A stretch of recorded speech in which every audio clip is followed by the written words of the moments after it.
Boker Or, Beshavua Tov, ou Beshem Hashem, Naaseh, Venatzliar, Be'ezrat Hashem, pour ce dimanche 12 novembre, et déjà, Kafret du mois de Cheshvan. Je rappellerai que demain soir, c'est Erev Rosh Chodesh qui se lève, le mois des Lumières.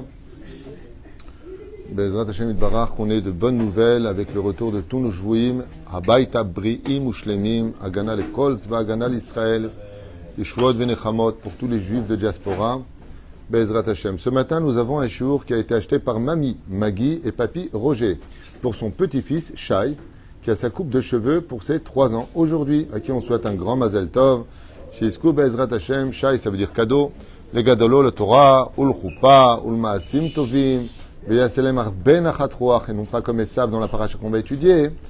Be'ezrat Hashem. Et on n'a pas pu y assister, donc à distance, ils lui ont acheté ce chiour pour lui leur montrer toute leur affection et leur amour.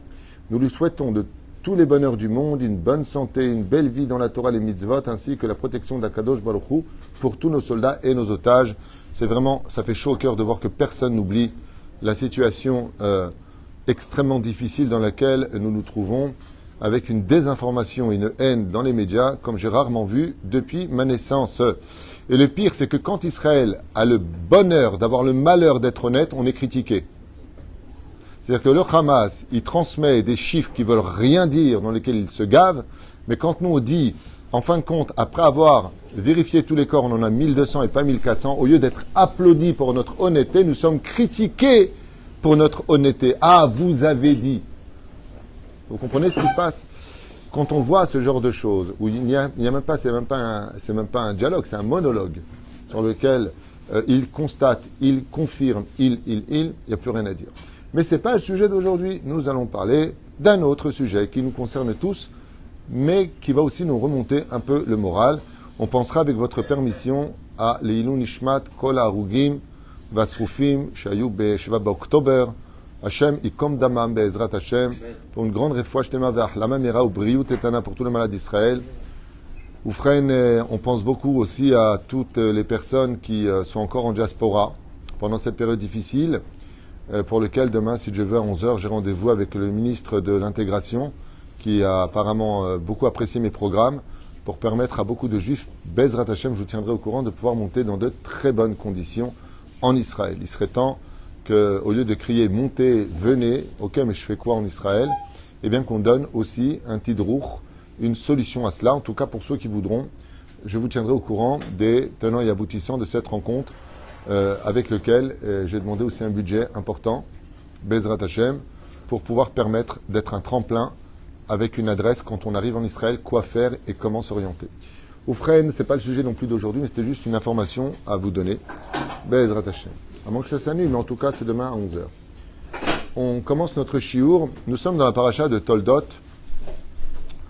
Comme on a pu le constater, chaque paracha correspond toujours à un événement de la semaine. On a vu que Vegamel Yitzhak a fini d'être dépendant, il est devenu indépendant. Il a fêté donc son indépendance. Tout de suite, il a attaqué Ishmaël. Dans la Torah, ce que je vous dis, c'est pas de la politique.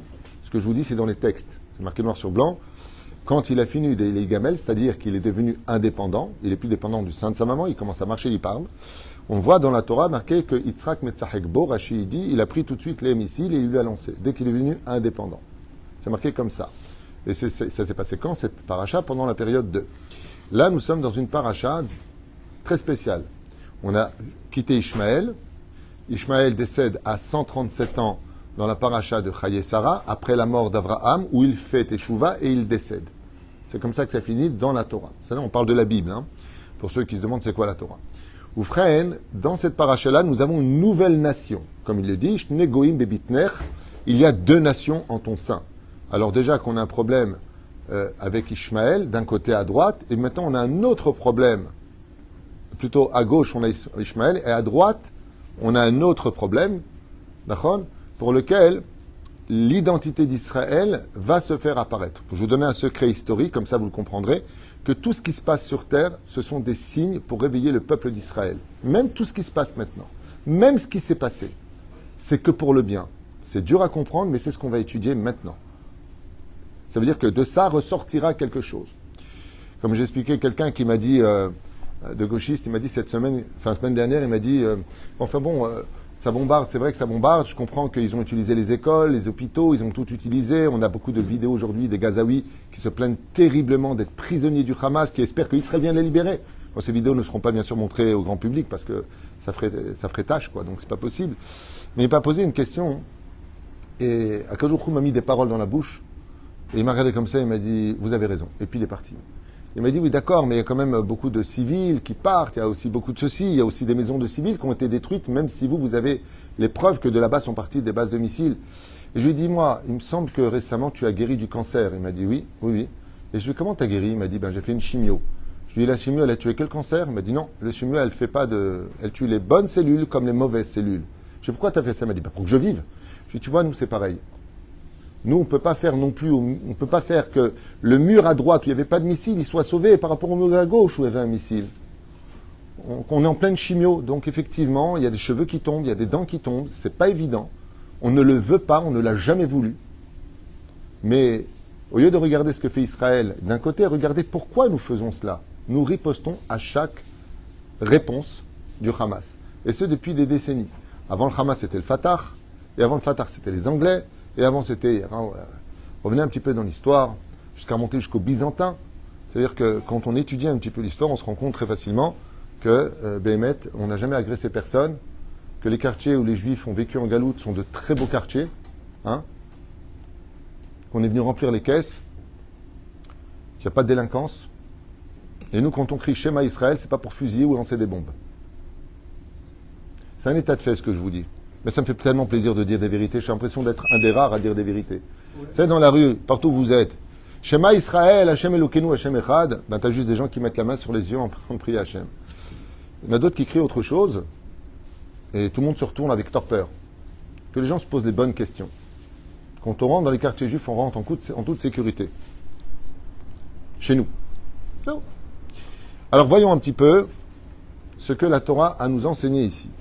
Esav naît. Il fait preuve d'une hypocrisie à un tel point qu'il est comparé au porc. Pourquoi au porc? Quel rapport avec un porc? Le porc est un animal et il n'est pas moins impur que le chameau. Parce que le porc présente des sabots fendus. Et dans le judaïsme, vous savez très bien qu'il y a deux signes pour qu'un animal soit cachère.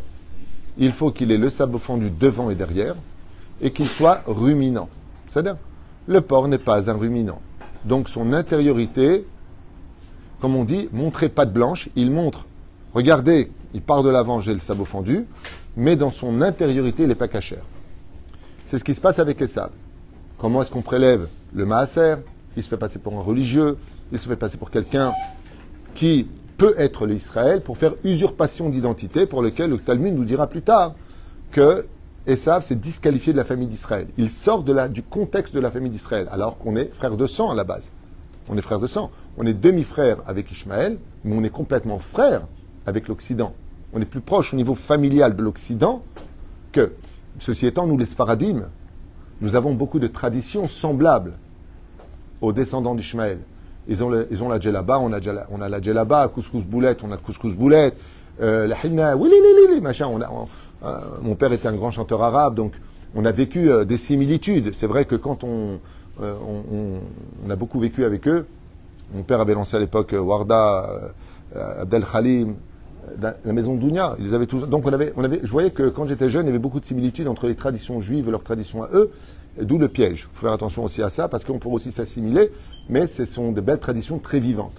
On peut dire que la musique arabe est extrêmement belle pour ceux qui a un slil un petit peu, celui qui connaît un peu la musique, c'est merveilleux. La darbouka, les violons, c'est quelque chose, moi personnellement, qui m'enchante depuis toujours, avec de grands compositeurs. Aval, bon iré Bezrat Hashem, par contre, l'Occident. Ici, nous avons quelque chose de bizarre qui apparaît. Yitzhak, à l'image d'Abraham, prend de l'âge. Maintenant, Yitzhak est vieux, parce qu'Avraham demande la vieillesse. On a étudié Avraham Zaken, ok? Et d'un coup, le verset Aleph, dans le chapitre 27, nous dit Vayehi, ki Zaken Yitzhak, vatichena enav meod, vaikra et Esav beno agadol, vayomer lo elav, beni, vayomer elav ineni.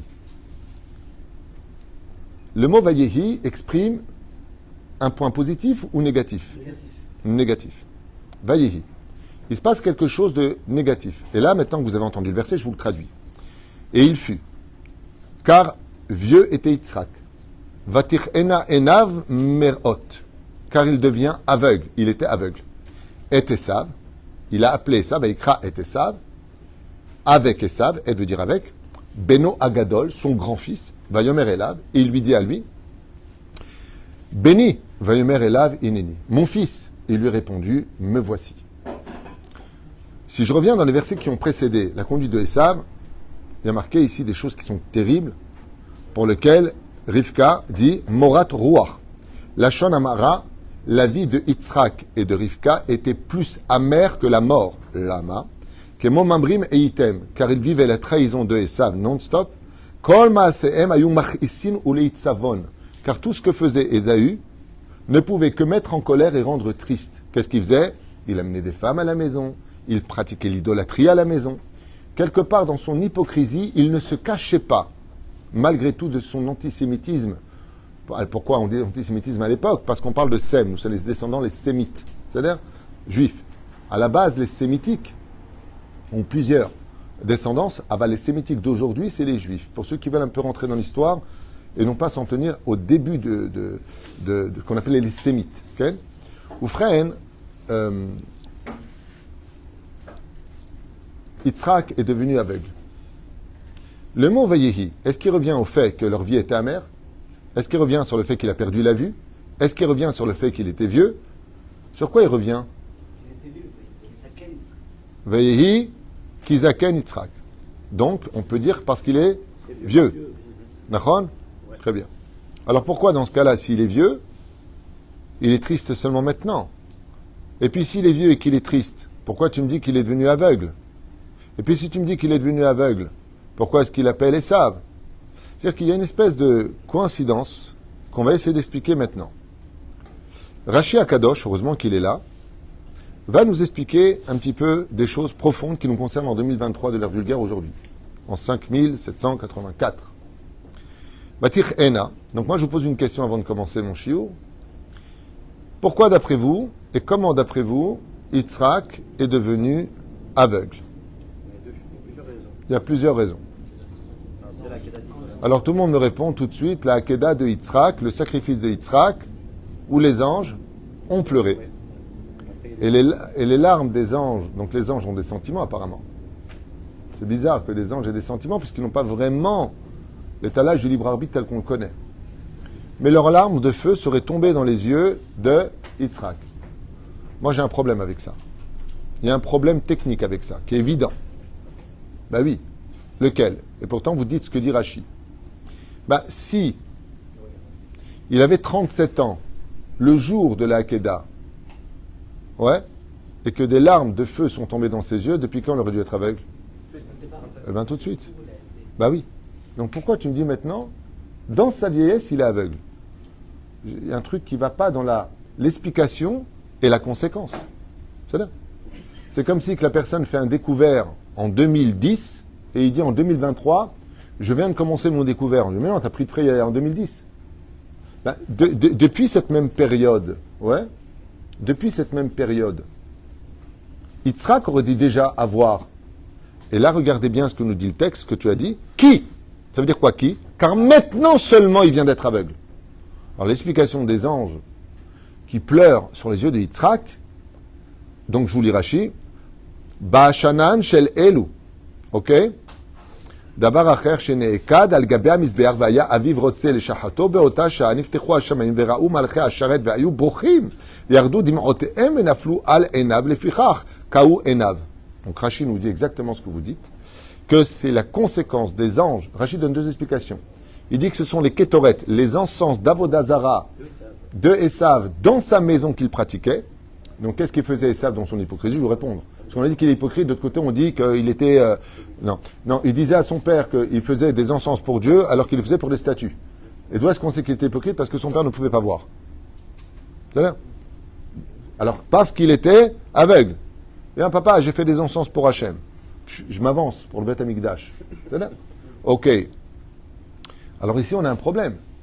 C'est que, d'un côté, on nous dit qu'il est aveugle parce qu'il a des encens de son fils qui pratique de l'idolâtrie, Esav. De l'autre côté, on nous dit que ce sont les anges qui ont pleuré. C'est un combiné. C'est un combiné. Oui. Ah, explique-moi. Au départ, Ouais. quand les anges- Tu m'as l'air chaud, toi, quand tu parles. La vue d'Israël, elle était déjà venue. Et les encens, les femmes de ça a complété la cécité d'Israël. Moi, je pense qu'il a fermé les yeux sur les En fait, Oh, Manienne, ce que tu viens de dire. Il est devenu aveugle sur le comportement de Esav, effectivement.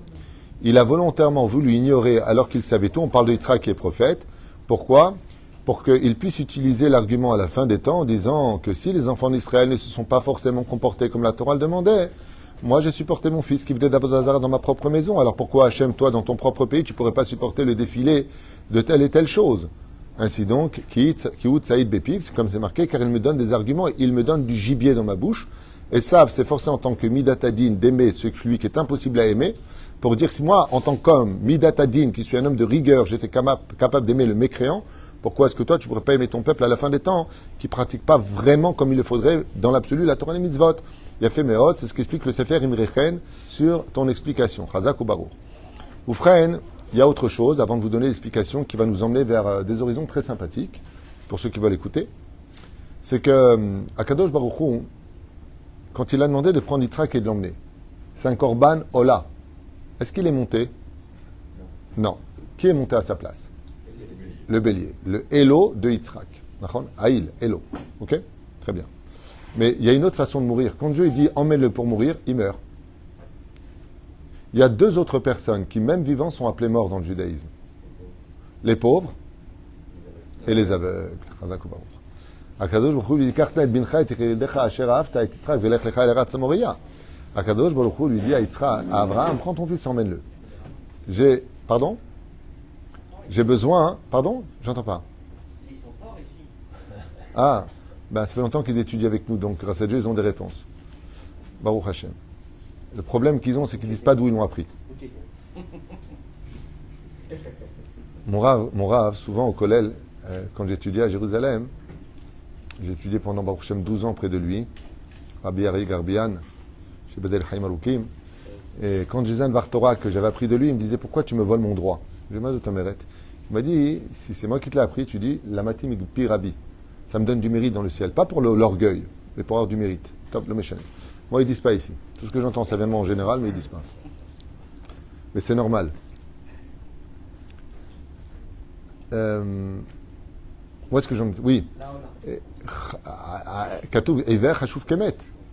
Ça veut dire que Akadosh Baruch Hu a demandé à Yitzhak de donner sa vie.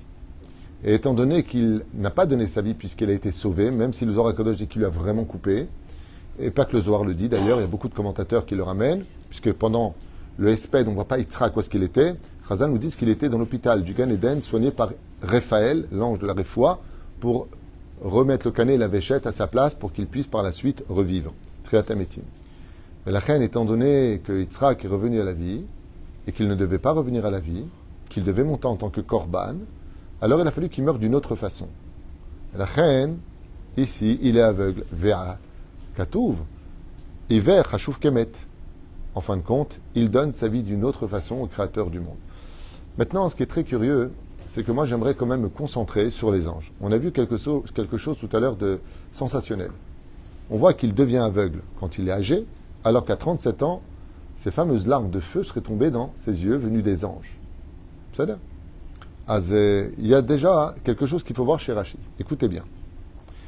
Al-Gabe Abizbeach, Ve'aya Aviv Rotze le Shahato Be'ota Shah. Son père voulait le faire sacrifice. Niftechu Hashamaim.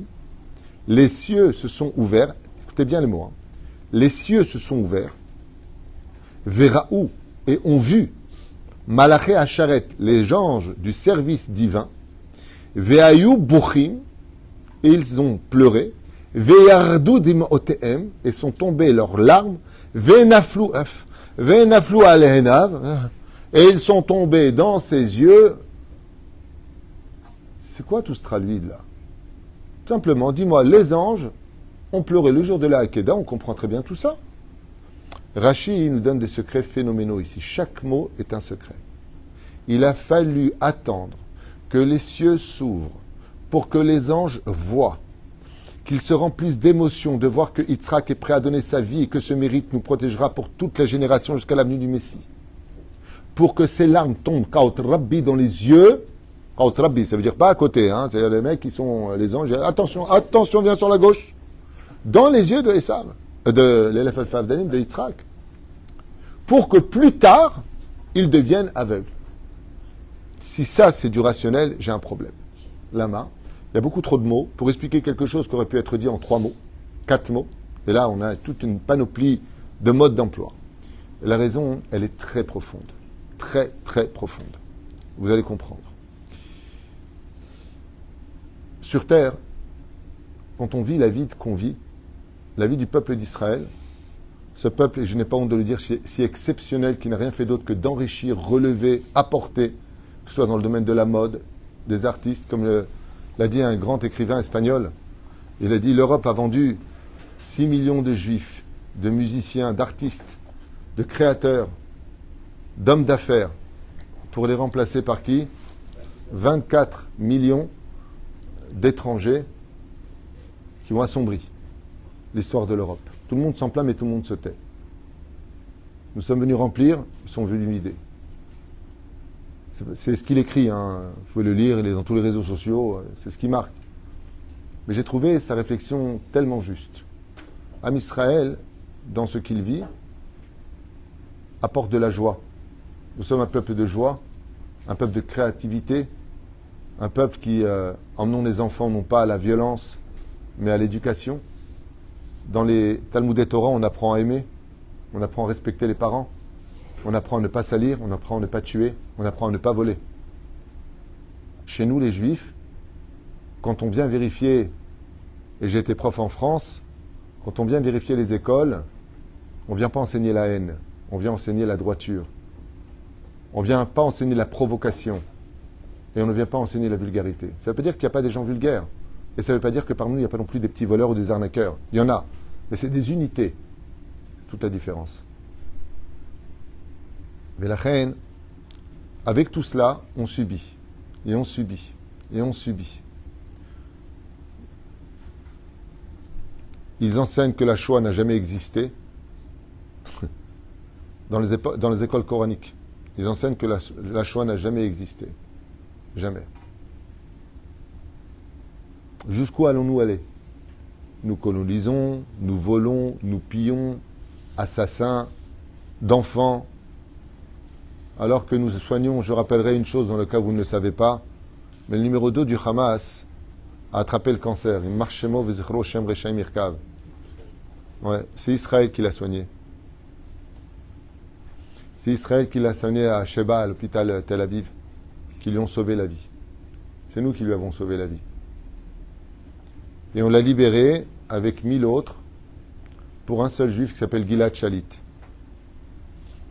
D'extrême gauche. D'extrême gauche. Pro-palestinien. Mais c'est un juif. Alors on l'a sauvé. C'est ce même terroriste qui était à la tête de tout ce qui s'est passé. Soigné par Israël.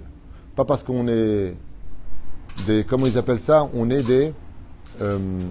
on fabrique des plans... Comment on appelle ça, nous? Des complotistes, dit-il. Des complotistes de quoi?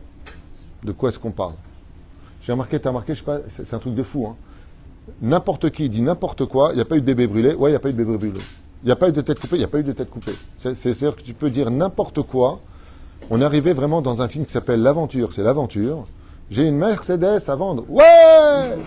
C'est devenu vraiment du n'importe quoi. Et quel rapport avec le sujet, vous allez comprendre. Dans le monde terrestre dans lequel nous vivons, on vit beaucoup d'injustices. On ne comprend pas. On ne comprend pas. Le Hémet, on ne comprend pas. Tout le temps accusé, c'est toujours de notre faute. Et je vous conseillerais, si vous me le permettez, pour ceux qui veulent avancer un peu dans l'histoire, de regarder comment la Deuxième Guerre mondiale a commencé, la guerre contre les Juifs, les SS. Ce sont exactement les mêmes signes qui apparaissent. Les mêmes identiques. L'histoire se répète. Oufren, ce qu'il y a de très troublant, c'est que quand Abraham a emmené son fils à la Hakeda, il a vu ici une épreuve que Dieu lui donnait. Et en réalité, ce n'était pas une épreuve, c'était un bonheur. Qu'est-ce qu'a fait Akadosh Baruch Hu quand Yitzhak est monté sur un misbéach prêt à donner sa vie?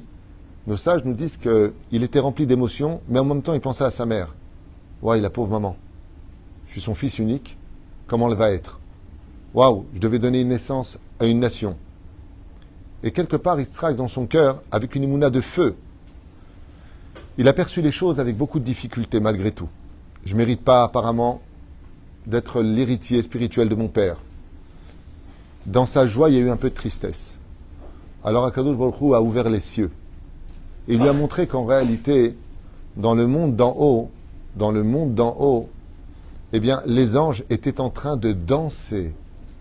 Et leurs larmes, ce n'étaient pas des larmes de peine, mais des larmes de joie. Car Yitzhak était digne de monter sur le misbéach. Et quand Yitzhak, allongé sur la pierre de l'autel, a vu les anges l'ont regardé. Et les anges ont dit à Yitzhak, mais tu ne te rends pas compte que ce que tu es en train de vivre, c'est le plus grand bonheur de l'histoire du peuple d'Israël. C'est grâce à cela que je pardonnerai les Juifs à Rosh Hashanah. Ils ramèneront ton mérite. Tu auras une descendance. Mais il a été aveugle le jour de la Kedah. Il ne voyait que le ciel. Alors vient Rashi nous dit, Dieu a été obligé d'ouvrir le ciel pour montrer Gamzo le Tova. Et c'est pour ça que nous disons en Rosh Hashanah, Shana Tova Umetuka. Si c'est une bonne année, c'est qu'elle est sucrée. Non. On peut avoir le Gamzo le Tova. C'est vrai que ce qui nous arrive est pour le bien, mais pourquoi c'est toujours à goût amer? Pourquoi c'est toujours par des critiques, des mensonges médiatiques, des accusations, être spolié, massacré, constamment volé, arnaqué dans l'histoire? Pourquoi? Alors on dit Umetuka. Montre-nous dans le ciel ce qu'il y a de tellement sucré pour que sur terre, le bonheur que nous vivons puisse ne pas nous aveugler. Parce qu'on vit comme des aveugles. Tu viens, tu veux soutenir la Torah, tu vas demander après à la banque, tu as une super affaire, elle te dit non. Mais pourquoi Hachem, t'es contre moi? Mais pourquoi? Parce que cette affaire-là, en réalité, elle aurait pu t'emmener à oublier ta Torah. Dieu, il sait des choses que le ciel nous cache. C'est pour ça qu'on te demande une chose, jusqu'au ciel. Une seule chose, on demande à chaque juif. Crains le ciel. Parce qu'une fois que tu arrives au ciel, tu te remplis que d'amour quand tu sais la vérité de pourquoi toutes les épreuves. Une femme ou un homme subit des désagréments vis-à-vis de son conjoint. C'est lui qui la trompe, c'est lui qui la frappe. Ou le contraire, c'est elle qui manipule, c'est elle qui ment, c'est elle qui fait une mauvaise pub à son mari. Ou le contraire, c'est l'homme qui fait peu importe. Bah sauf il divorce. Et puis c'est la pourriture qui se marie. Et qui continue à vivre. Et qui gagne bien sa vie. Tandis que l'autre, qui n'avait jamais trompé son mari, elle a du mal à refaire sa vie. Elle ne comprend pas pourquoi tout ça. Ce qui fait que de elle jusqu'au ciel, elle se sent sacrifiée. Alors elle dit kapara. Voilà ce qu'elle dit. Alors on lui dit attention Emouna, ne juge pas Dieu, irat shamaim, et la crainte du ciel. Alors on lui dit mais est-ce que je peux voir quand même derrière toutes ces scènes, toutes ces mises en place de souffrance, est-ce qu'on peut voir derrière le ciel ce qui se cache? Et là qu'est-ce qu'a vu Yitzhak? Il a vu des anges qui dansaient et non pas qui pleuraient de tristesse. Et il pleurait de quoi? De joie. Alors Yitzhak, quand il les a regardés, il ne comprenait pas. Et les anges ont versé les larmes de joie dans ses yeux. Et le tikkun de Yitzhak d'avoir été un peu triste pendant la Kedah, entre guillemets, c'est traduit par ce qu'il vient de se passer. Il n'y a pas marqué qu'il est aveugle. Vayehi kizaken Yitzhak, il lui a fallu du temps. Parce que dans toutes nos souffrances, dans tout ce que nous vivons, dans tous ces pogroms, ces injustices médiatiques où le monde se retourne contre nous aujourd'hui, ouais, le temps nous donnera des réponses qu'en réalité, au bout de cette ronce, se trouvait une rose, et qu'en réalité, Dieu nous offrait une fleur, et non pas des épines. Toutes ces souffrances. La reine, Kizaken Yitzhak, il t'en a fallu du temps Yitzhak pour retrouver le sourire. Kizaken. La reine va dire Ena enav mirot. Il n'y a pas marqué qu'il est aveugle. Il y a marqué que ses yeux s'étaient affaiblis de pouvoir voir la vérité. Parce que nos yeux nous aveuglent de la vérité qui nous entoure.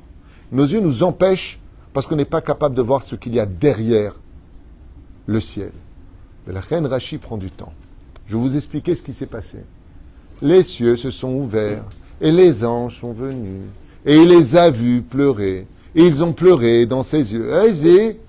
Aisé, va directement au truc. Les anges ont pleuré, c'est où?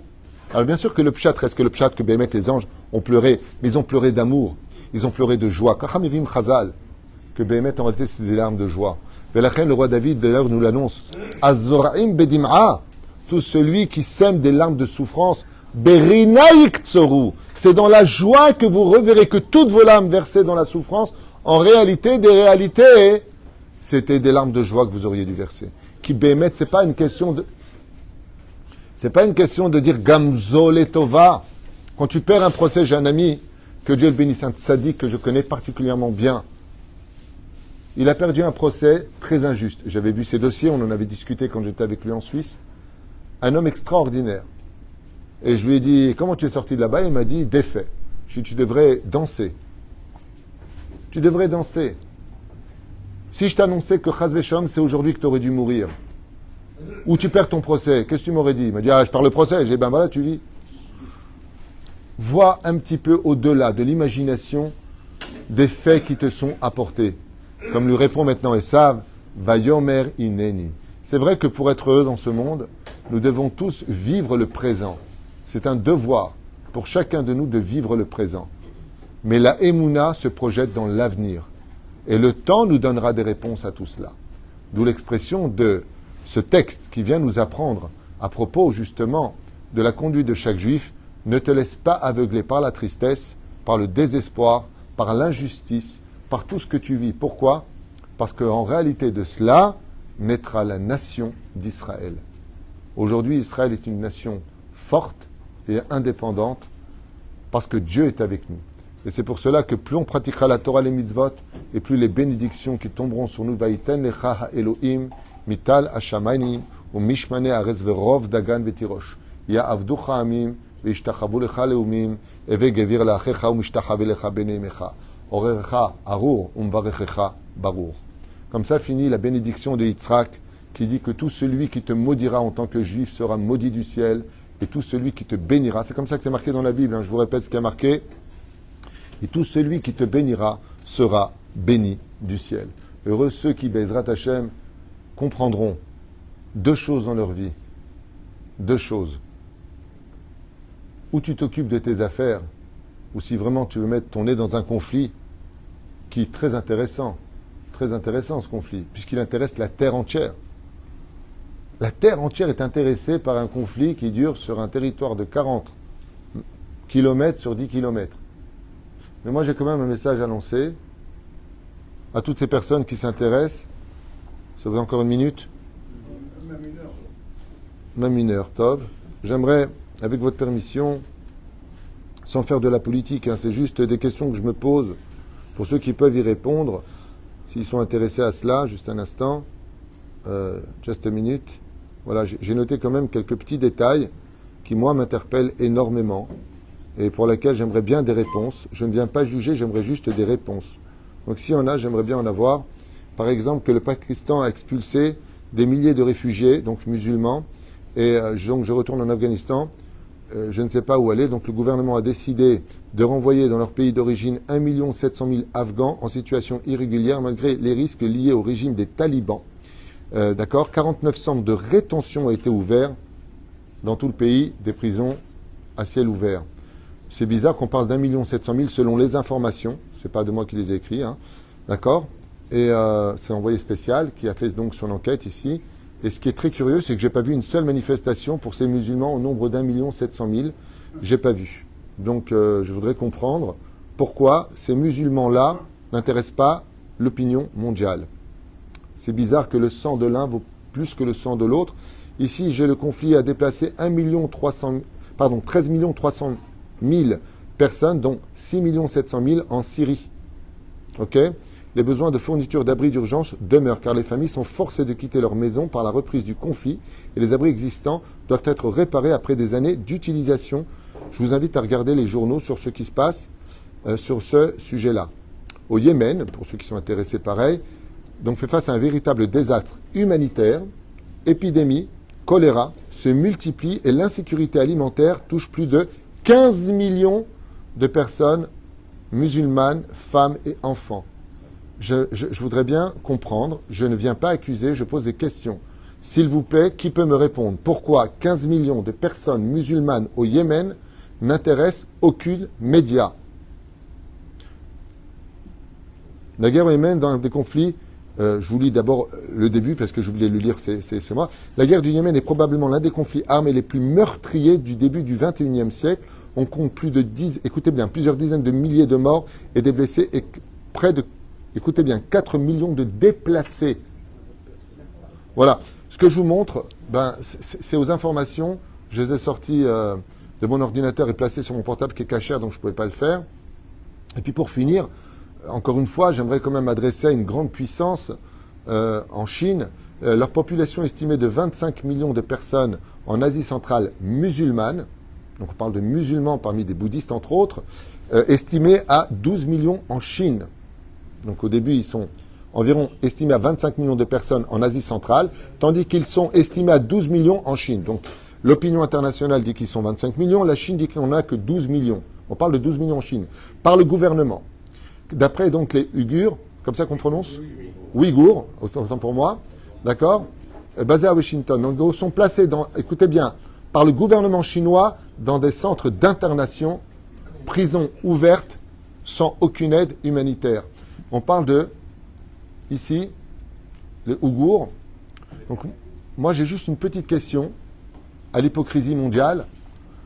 Ça en fait des millions de musulmans qui souffrent dans le monde, des enfants qui crèvent de faim, du choléra, d'une aide humanitaire qui n'intervient pas. J'aimerais juste voir où sont les manifestations au nom de Allah, au nom du Coran, au nom de la fraternité, nos frères. C'est quand même vachement curieux que le seul peuple qui n'a aucune racine historique dans le pays d'Israël, de façon scientifique, vous pouvez, historique, pour ceux qui savent encore lire l'histoire, au lieu d'aboyer constamment, voleur, vous avez pris, vous avez massacré, j'aimerais juste, s'il vous plaît, avoir un dialogue, une fois pour toutes. Pourquoi ce chiffre aussi important de millions de personnes n'est-il pas on va dire la une de toutes les informations? Et pourquoi eux, pour lequel les Gazaouis, très nombreux d'ailleurs, demandent, juste un instant, j'ai tellement tellement de choses ici, c'est impressionnant. C'est impressionnant. Voilà. J'aimerais. Voilà. Voilà. Voilà. Voilà ce que vous avez ici. J'en ai. Voilà. Non, mais peu importe, vous pouvez le trouver sur les réseaux sociaux. Bien entendu, ça a été vite effacé.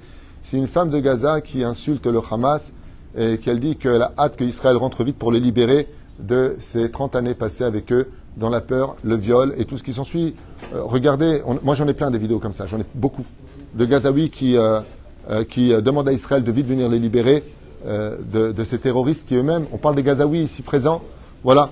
Donc c'est très simple à propos de ce verset-là, de Yitzhak. Pourquoi je parle d'Afka de Yitzhak? Parce que Tzorek Meshet Tzorek Acharon, ce qu'il y a de très curieux, c'est qu'on apprendra une chose qui est sûre. Il y a celui qui devient aveugle par la vieillesse, mais il y a pire que les aveugles, c'est celui qui veut l'être face à la vérité. Dans le déni et la haine, on ne peut entendre que ce qu'on entend aujourd'hui aux informations, même si de l'autre côté, sans faire de jeu de mots, peut-être que tout n'est pas blanc-bleu aussi de notre côté. Il y a peut-être aussi des erreurs. Blanc-bleu, c'est le drapeau d'Israël dans le cas où vous n'arrivez pas à me suivre. Il y a peut-être aussi des petites erreurs, mais ce qui est certain, c'est que la Torah et nos mitzvot et ce que nous faisons, Baruch Hashem, Ishtabar, Vitale, Shmolahad, c'est très compliqué. Et comme je l'ai dit tout à l'heure, Bezrat Hashem Itparach, on verra que tout cela ressortira un grand bien, puisqu'on attend tous la Geoula Shlema, le Binyan Adea Tishkon, Bezrat Hashem, Ushnotenu Baneimim. Je suis désolé de mêler à chaque fois les événements à la Torah, mais je n'y peux rien, puisque la Torah, c'est pas un livre d'histoire, c'est un livre qui parle des événements. Donc voilà ce que je voulais partager avec vous, pour vous encourager à ne pas perdre le sourire, où que vous soyez, et en espérant, Bezrat Hashem, que tout celui qui puisse rejoindre la nation d'Israël revienne vite nous rejoindre, et celui qui ne peut pas, on fera tout pour Bezrat Hashem vous permettre de nous rejoindre sur la terre promise, la terre de nos ancêtres, là où quand on creuse, on n'y trouve que des fossiles, bizarrement, du peuple d'Israël. Yeshuot v'nechamot, hava ve'arva, v'shalom ve'reut, Bezrat Hashem itbarach, Am Yisrael chai ve'kayam, v'nir'ei Yeshuot v'nechamot, b'zchut HaKadosh Baruch Hu. Kol tuv.